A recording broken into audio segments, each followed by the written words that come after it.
Kama ndo kwanza unajiunga na channel hii, basi usisahau kusubscribe, kulike na kucomment. Klabu ya soka ya FC Barcelona ipo mbioni kumrejesha aliyekuwa mchezaji wao mahiri tegemezi wa kutupa katika klabu hiyo, Lionel Andres Messi. Barcelona ipo tayari kumalizana na Messi ili kuja kujumuika na jopo la wachezaji liliopo linalotishia dunia kwa hivi sasa. Inaarifiwa kwamba Barcelona wana mpango wa kumstaafishia Messi katika klabu yao ili baadaye waje wampe uongozi mkubwa katika klabu hiyo. Messi ni kama mtoto aliyezaliwa Catalunya kwa sababu amelelewa toka akiwa mdogo kipindi anatoka Argentina.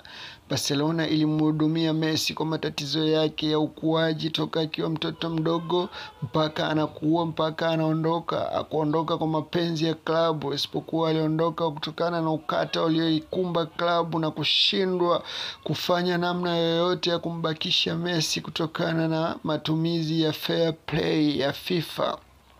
Hususan katika nchi ya Spain imekuwa na matumizi magumu sana ya fedha kulinganisha na utawala wao ambao unahitaji fair play kupitiliza.